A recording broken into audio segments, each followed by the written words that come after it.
And I want to bring you up to this slide, because I actually think that if you can execute this slide really, really well, you can get higher commissions and you can get more vendor paid advertising.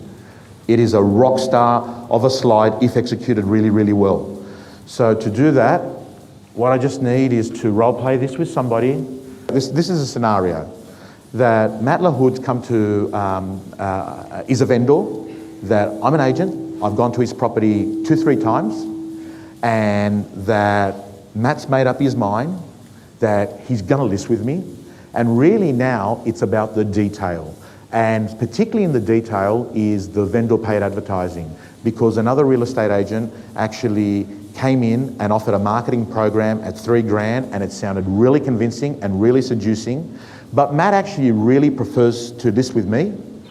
So what I'm going to do is, Matt, I'm just about to start filling out the form, and you stop me.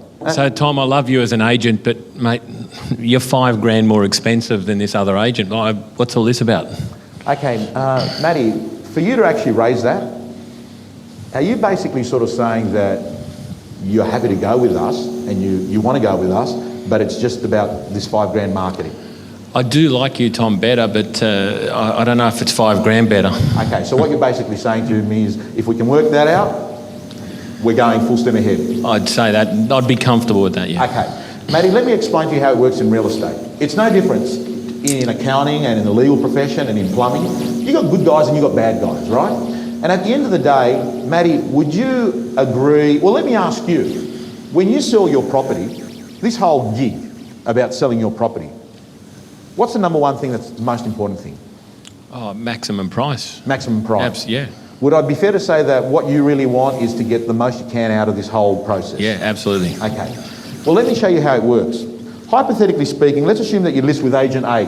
And we call agent A the average agent. You know, the plumber that doesn't return your calls, the plumber that doesn't show up, the plumber that says that he's going to be there at 8 o'clock and shows up at 9:30. Well, we list with agent A, the one that actually does a lot of promising, comes in at the lowest quote, gets you excited. You list your property with that agent. He ends up selling your property after 4 weeks, takes buyers through, says, the people don't like the kitchen, bathroom was a bit too small, the road's a bit busy, the marketplace is a little bit funny. After 4 or 5 weeks, you sell your property for $800,000. You say, okay, you pay 2%, works out $16,000. The advertising's $3,000. That attracted you in the first place. You thought to yourself, that's pretty cheap. Your net figure is $781. See, Matt, the way it works in real estate is what you get in your pocket is a function of two things. What price you get and what you pay out as a vendor in costs. Costs in real estate is commission and advertising. Hypothetically speaking, let's assume that you list with agent B, right? And let's call agent B the marketing-based agent. Let's call agent B the agent that executes that premium price formula. And after 4 weeks, they come up, they get you a buyer, competitive bidding, all of that, they sell your property for $825, okay? They charge you 2%, same, 16.5. Matt, have you got a problem with paying me an extra $500 for getting you an extra 25? No, okay. Not at all. The advertising is $8,000, and by the way, I don't get a single cent of that. That money goes all into the newspapers. I actually feel like I'm a salesman for them. Your net that you get is $800,500. Matt, you see, you know who the cheapest agent is? The one that gets you the highest price. Sometimes the cheapest agent is in fact the most expensive agent.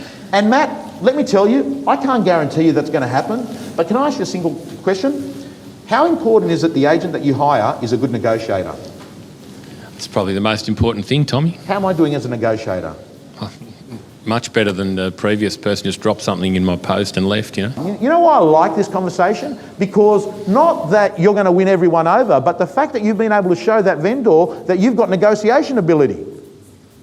You have an opportunity to show them that you actually know how to work with numbers, how to have cognitive thinking, how to convince someone. Now, by the way, if you're going to do this, let me tell you, practice it before you do it the first time.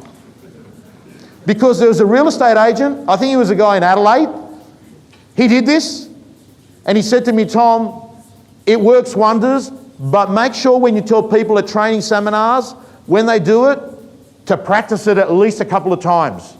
And I said, why? He said, the first time I used it, for some reason, Agent A ended up being higher than Agent B. I said, you're kidding. And I said, what happened next?